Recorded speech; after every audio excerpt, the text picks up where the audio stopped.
Hey. Jeff. What's up, brother? Hey, I was just talking about Congressman Elijah Cummings. You can pick up from right there. How you doing this morning?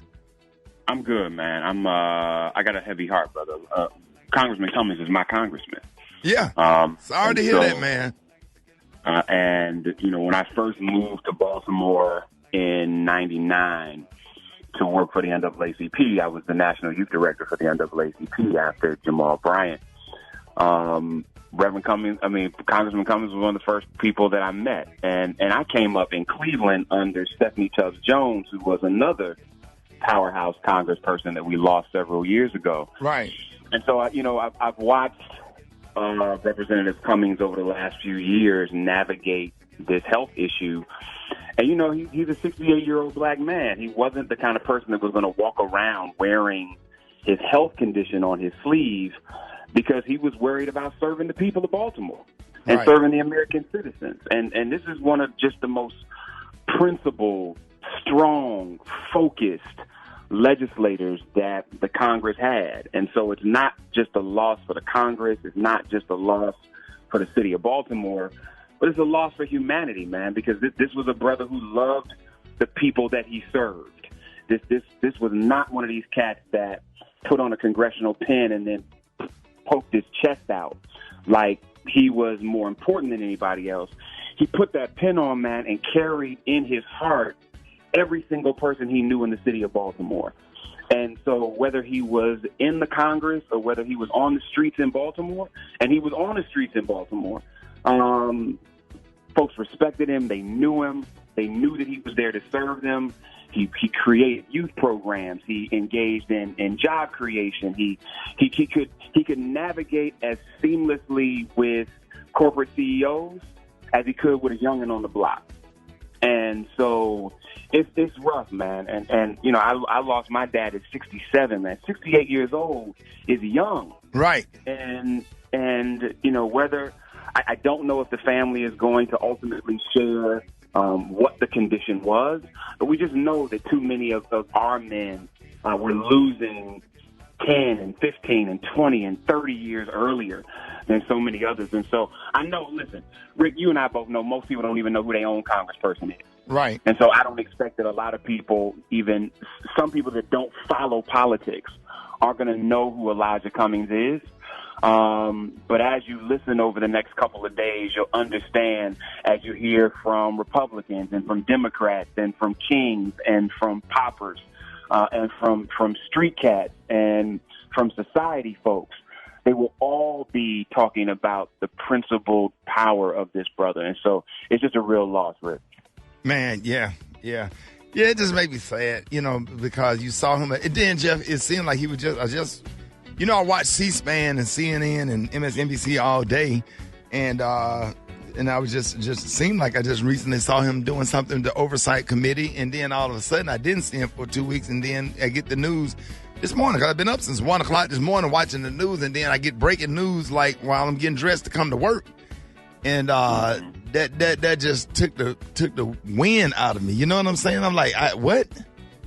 Well, no, and if there's any person that, these impeachment proceedings are going to take place today. If there's anybody that was going to be in the front of that, it was Representative Elijah Cummings. And so I heard this morning that they're going to continue with these proceedings, and they're not going to pause them in the name of his passing, because he would want them to keep going. And so that was him. And how many of us know people that use an illness or sickness as a reason to stop, as a reason to resign, as a reason to pull back?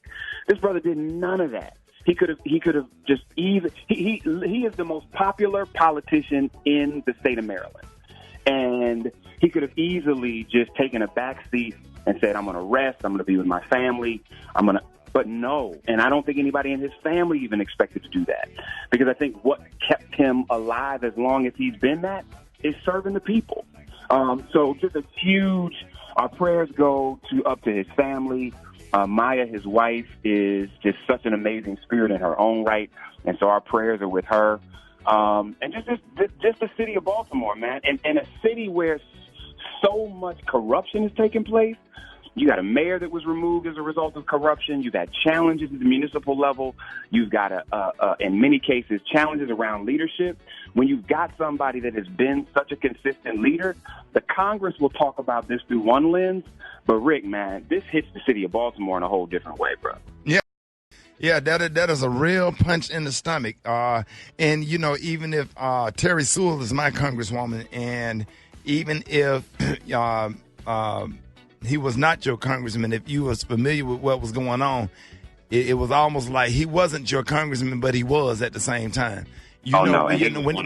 When he spoke, Jeff, he represented you and your district and your family or whatever. The things he said, and then you got somebody on the front line fighting back against racism, and then had a good relationship with the opposition.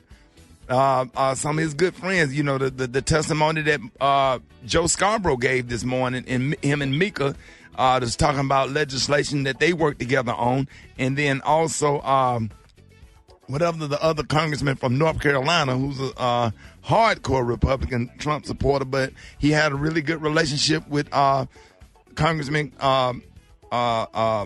Elijah and Cummings.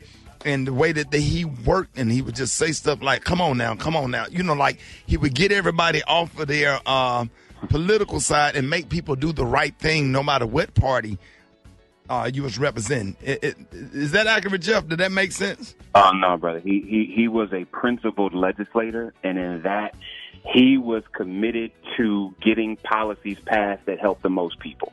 Right. And so that's why Republican or Democrat, they may not have always agreed with him, but I don't think you're going to find anybody on that in that place that didn't respect him, because he was fair. He didn't lie.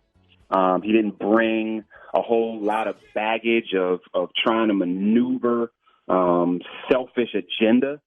He always put the people first, man. And so he was just such a big spirit too, man. So often we have fierce leaders, but they never show you that just basic human side, man. He has such a great laugh.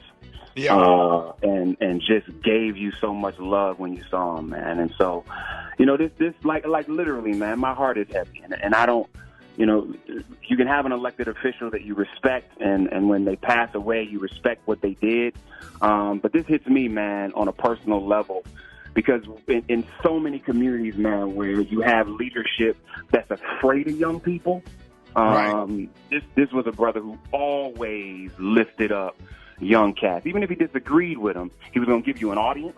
He was going to listen to what you wanted to say. He would fiercely debate you if he disagreed with you, but he was never going to cut you or try to kill you in the name of that disagreement. And so, again, man, he represents the kind of leadership that unfortunately we don't see enough of. And even as we, you know, I think about using these three things that you give me an opportunity to talk about. A lot of people, like you said, like, what does this dude have to do with me? Right. He fought for us. Hey, Jeff, real quick. A lot of folks do, man. Real quick, Jeff. Now, who is over who's going to be over the oversight committee now? How does that work? Does the minority leader do it, or how does that work? No. Well, because the Democrats are in the majority in the House, the Democrats ultimately, the chair, Nancy Pelosi, will ultimately identify who takes his chairmanship. So she'll appoint someone? Yes. Okay. Because she appoints. You hear that, Brad? That answers your question that you asked me earlier. Nancy Pelosi, Speaker of the House, she's going to appoint someone. That's awesome. Right. Yeah. So whoever is the Speaker of the House, obviously the chair of the House is responsible for making those committee assignments. There it is. Hey, Jeff, appreciate you, man. Appreciate y'all. Yes, sir. Sorry for your loss, and sorry to everybody that's listening to us on 92Q in Baltimore. And I tell you, everybody in Baltimore, you know how I feel about B More, and I take it personal too, Jeff. Like I'm getting choked up trying not to, because I felt like he was from Elijah Cummings. Made me like feel like he was from Birmingham. He was representing my district. That's how I felt about him. I had an opportunity to be in the same room with him. I didn't get to shake his hand because I did something for the National Black Caucus in D.C., and I saw him, but I didn't get a chance to speak to him. I wish I did, but he was awesome, and he will definitely be missed. Gary T is up next. Rickey Smiley Morning Show.